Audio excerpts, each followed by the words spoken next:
भक्तों, ओम नमः शिवाय, श्री शिवाय नमस्तुभ्यम, जय श्री महाकाल। जी हाँ भक्तों, कि आपके भी घर में कोई ऐसा व्यक्ति है जो कि बहुत ज़्यादा नशा करता है। उसके नशे से आप लोग बहुत ज़्यादा परेशान हैं कि आखिरकार ये जो हमारे घर का व्यक्ति है इतना ज़्यादा नशा करता क्यों है। आप जब भी कोशिश करते हैं कि उसका जो नशा है वो छूट जाए, लेकिन उसका जो नशा है ना वो छूटने का नाम ही नहीं ले रहा।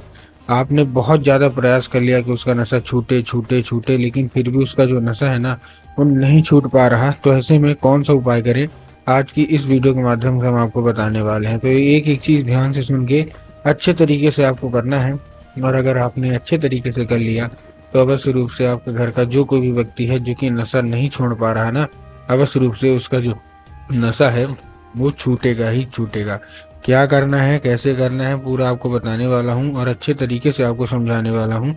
तो बस एक एक उपाय ध्यान से सुन के अच्छे से करिएगा जरूर। देखिए, आपको भी पता है कि पूज्य गुरुदेव की जो कथा होती है ना, उसमें लाखों की भीड़ आती है। कैसे भीड़ आती है? लाखों की भीड़ आती है। और जब गुरुदेव की कथा में लाखों की भीड़ आती है तो वहाँ ज्यादातर जो भक्त होते हैं वो क्या करते हैं, पत्र के द्वारा अपनी इच्छा और अपनी मनोकामना जो है वो गुरुदेव तक पहुंचाते हैं। तो अभी गुरुदेव की कथा चल रही थी, आज से 4 से 5 महीना पहले की बात है। क्या है, गुरुदेव की कथा चल रही थी और गुरुदेव की कथा में लाखों की भीड़ आई। अब जब गुरुदेव की कथा में लाखों की भीड़ आई तो वहाँ ज्यादातर जो भक्त थे ना, उन्होंने क्या किया, पत्र के द्वारा अपनी इच्छा और पत्र के द्वारा अपनी मनोकामना जो थी वो गुरुदेव तक पहुंचाई। अब जब गुरुदेव के पास पत्र पहुंचा और गुरुदेव ने पत्र पढ़ा तो वहाँ गुरुदेव ने देखा कि ज्यादातर जो भक्त है ना, उनकी क्या है, केवल केवल एक ही इच्छा और एक ही मनोकामना है। क्या? कि गुरुदेव, हमारा जो बच्चा है उसका जो मन है ना वो पढ़ाई लिखाई में बिल्कुल भी नहीं लगता, कृपया करके कोई उपाय बता दें। हम जब भी उसको मतलब करते हैं तो वो नशा करने चला जाता है। किसी किसी के क्या होते हैं, पति भी नशे करते हैं, लेकिन साथ साथ बेटा भी नशा करता है, भाई भी नशा करता है, या फिर कोई भी मतलब है लड़का, लड़कियां भी आजकल नशा करती हैं। तो बहुत ज़्यादा हम लोग गुरुदेव परेशान हैं उनके नशे के कारण कि आखिरकार इनका जो नशा है ना वो छूट क्यों नहीं रहा। हमने क्या कुछ नहीं किया, बहुत ज़्यादा डॉक्टर को दिखाया, बहुत ज़्यादा दवाइयाँ करवा ली, बहुत ज़्यादा पैसे भी खर्च कर लिए, लेकिन फिर भी जो बच्चे हैं वो पढ़ने के अलावा नशा करने लगे हैं, क्योंकि बाहर रहते हैं। उसके साथ साथ जो पति है वो भी हमारा नशा करता है। हमने बहुत ज़्यादा परेशान है, उसके कारण हमारे घर में कलह भी मची रहती है, दिन भर लड़ाई झगड़े भी होते हैं। गुरुदेव कृपया करके कोई उपाय बता दें ताकि हमारे घर का जो व्यक्ति है वो नशा करना पूर्णतः छोड़ दे। अब जब गुरुदेव ने देखा तब गुरुदेव ने 2 से 3 उपाय बताए और कहा केवल और केवल ये उपाय कर लेना, तुम्हारे घर का जो कोई भी व्यक्ति है, जो कोई भी सदस्य है ना, जो कि नशा कर मतलब नहीं छोड़ पा रहा नशा, वो दिन भर नशा ही नशा करता है, तो केवल ये उपाय कर लेना, अवश्य रूप से तुम्हारे घर का जो कोई भी व्यक्ति है ना वो अवश्य रूप से नशा करना छोड़ेगा ही छोड़ेगा। अब जब गुरुदेव ने ये उपाय बताया तो लोगों ने जा जाके क्या किया, इस उपाय को घर में करना शुरू कर दिया।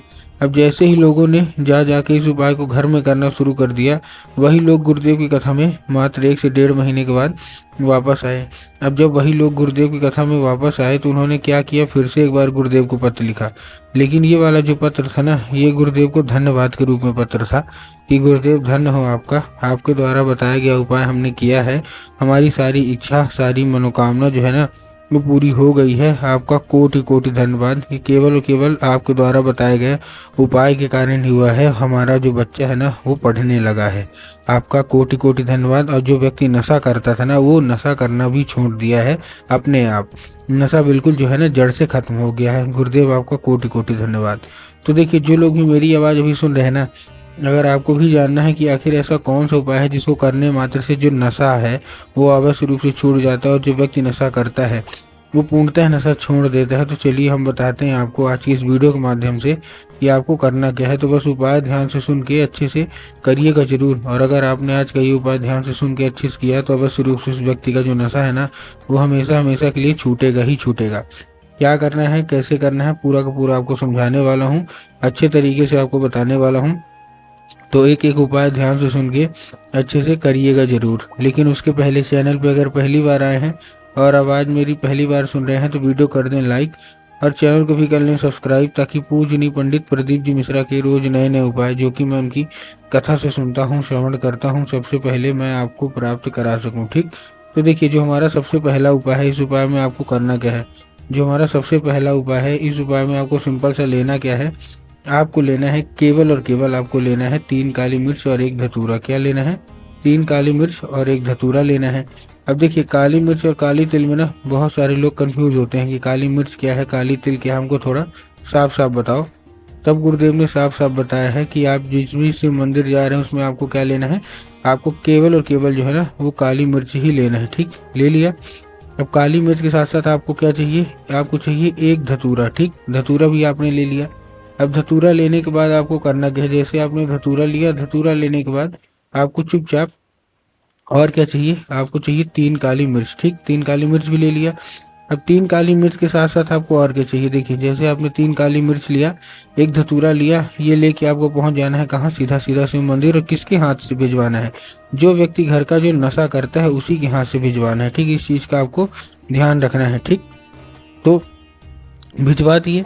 अब भिजवाने के बाद उसको बोलिएगा कि दक्षिण दिशा में खड़ा हो जाए वहां जाके, और उत्तर की ओर अपना चेहरा कर ले। अब देखिए, दक्षिण और उत्तर में ना बहुत सारे लोगों के मन में कंफ्यूजन आता है, दक्षिण क्या है, उत्तर क्या है, हमको थोड़ा साफ साफ बताओ।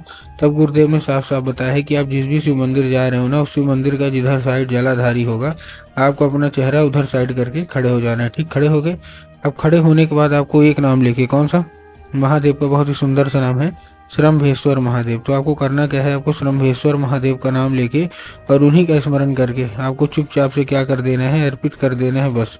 पूज्य गुरुदेव कहते हैं कि अगर आपने ऐसा कर लिया तो अवश्य रूप से सारी की सारी इच्छा और सारी की सारी जो मनोकामना है ना वो पूरी होगी ही होगी। ठीक है ना, सारी की सारी इच्छा, सारी की सारी मनोकामना जो है वो पूरी होगी ही होगी। ये था पहला उपाय। अब हम देखिए, हमको भी पता है कि जो कोई व्यक्ति नशा करता है ना, वो पूजा पाठ तो करता नहीं है, उसका मन पूजा पाठ में तो बिल्कुल भी लगता नहीं है, ना किसी उपाय में लगता। तो आप जितने लोग हैं, आप उनका जो नशा है ना वो कैसे छुड़ाएंगे, अब हम उसकी बात कर लेते हैं। ठीक, उसकी बात करने के लिए देखिए आपको करना क्या है। इस उपाय में सिंपल सा, सबसे पहले आपको लेना क्या है, सबसे पहले आपको जितनी भी महिलाएं हैं, आपको 1 लोटा जल लेना है। और 1 लोटा जल के साथ साथ आपको और क्या चाहिए, 1 लोटा जल के साथ साथ आपको 3 बेलपत्र चाहिए। ठीक, तो 1 लोटा जल ले लिया, 3 बेलपत्र ले लिया। अब 1 लोटा जल 3 बेलपत्र के साथ आपको और क्या करना है, जैसे आपने लिया, लेने के बाद पहुंच जाइए सीधा सीधा शिव मंदिर। एक चीज आपको ध्यान रखना है कि जो 1 लोटा जल है वो तांबे के लोटे में जल होना चाहिए, इस चीज का आपको ध्यान रख लेना है। बहुत सारे लोग स्टील के लोटे में ले लेते हैं जो कि गलत है। तो आपको स्टील के लोटे में ही लेना, आपको किस में लेना है, आपको तांबे के लोटे में लेना है, और ये लेके पहुंच जाना है सीधा सीधा शिव मंदिर। अब जैसे आप शिव मंदिर पहुंचेंगे, शिव मंदिर पहुंचने के बाद आपको करना क्या है, बाबा कुंदकेश्वर महादेव का नाम लेके आपको अर्पित करना है और उसको औषधि के रूप में मांगना है। अब क्या होगा, वो औषधि के रूप ले लेगा। अब जैसे ही वो औषधि के रूप ले लेगा, औषधि के रूप लेने के बाद उसको लेके चुपचाप आ जाना है घर। आ गए घर, घर आने के बाद आपको करना क्या है, जैसे आप घर आए, घर आने के बाद आपको चुपचाप क्या कर देना है, उसको पिला देना है। 1 से 1.5 महीना पिलाइए वो औषधि, अवश्य रूप से उसका जो नशा है सारा का सारा समाप्त होगा ही होगा।